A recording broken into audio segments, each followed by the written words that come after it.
Let's talk about the intersection of illegal foreign orders and illegal orders, because we've got Venezuela, and we've been ramping things up, putting pressure on them.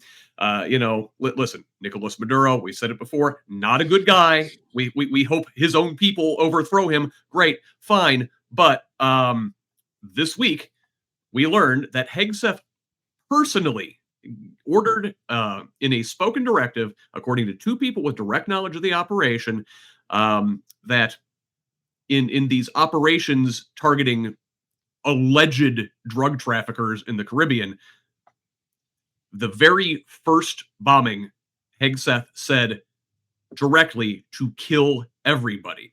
Now, some current and former officials of law and war experts have said that the Pentagon's campaign, which has already killed more than 80 people on several small vessels, is unlawful and may expose those most directly involved to future prosecution. These alleged traffickers pose no imminent threat of attack against the U.S. and are not, as the Trump administration has tried to argue, in an armed conflict with the U.S., these officials and experts say.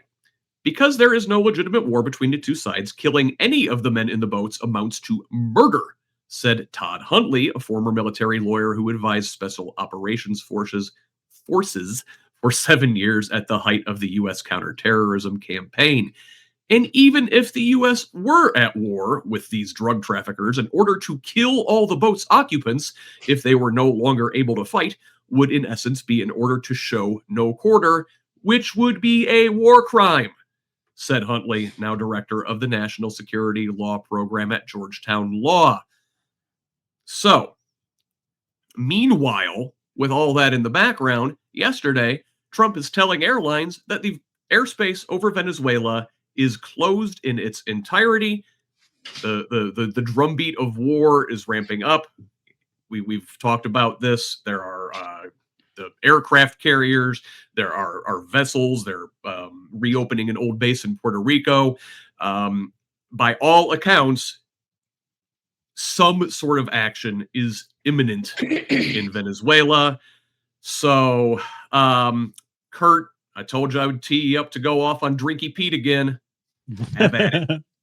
Well, this ties in with what we were just talking about, because what Pete Hegseth is doing is more seditious than anything that these 6 Democrats said. I mean, he's actually defying the Constitution. He's breaking the 14th Amendment by not allowing due process, which is what they are doing. They're not allowing due process. They're assuming. I've dove into this. There's like 8% of the drugs that come into the U.S. come from Venezuela. Most of them come from Mexico and Peru and Colombia and other countries. Okay. This isn't about drugs. This is about oil. Okay. Maduro shut off the oil supply. Maduro shut off the oil supply to all of Trump's cronies, and they're pissed off about it. They want the oil. So he's volunteered himself to take over Venezuela and cause this issue. I mean, but this thing about him being a no wars president, anyone that has any kind of sense that did any kind of research or knew anything about it, he when he took over, his drone strikes increased like 200 or 300% over what Obama did. He's not a no wars president.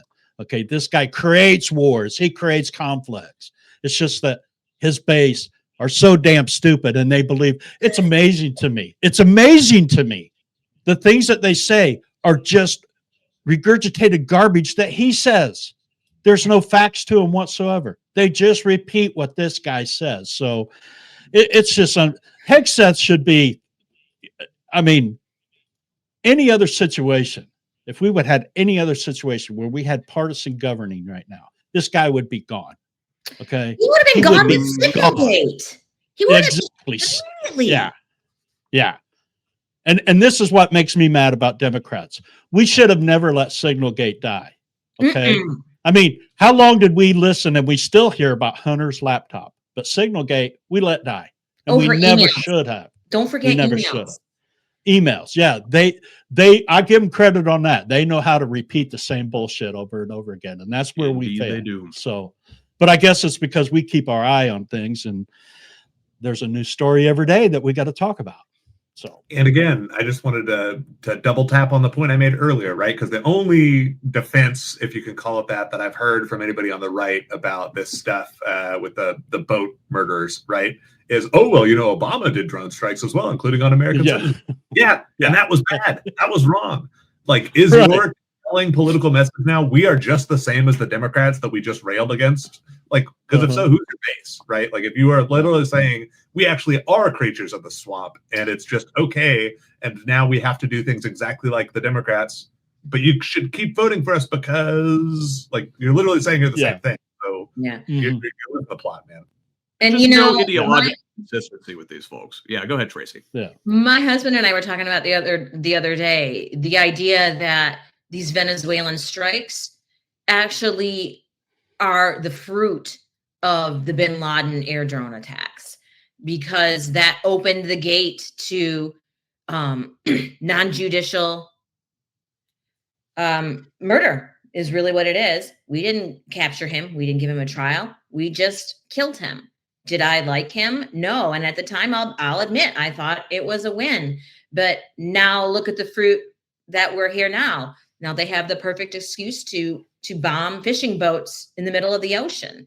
So, at one time we said it was weapons of mass destruction. Now we're talking about it's drugs. The same story plays out. It's just a different reason for it, and it's ridiculous. I'm really glad that you dug into this, though, Kurt, because I was like, what the fuck does he want with? Why is he bothering with Venezuela? What is his angle here? I didn't connect those pieces.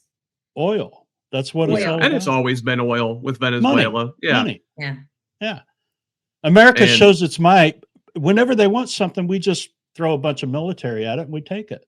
That's what United States does. I mean, come on. And really, we're at the point, look at the climate crisis. We should be like leaving oil in the ground. But, if you want to tie this in with all these AI data centers and whatnot, our energy demands just keep going up and up and up, like almost exponentially. And the oligarch class, the same AI people, they need the oil to fuel the Skynet, right?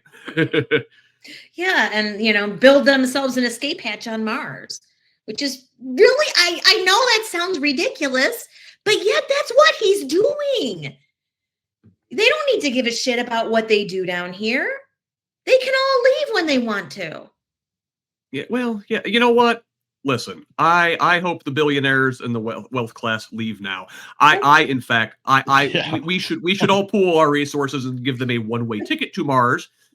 Quoting our good friend Leslie Nuss, who has a song by the same name that just came out earlier this year.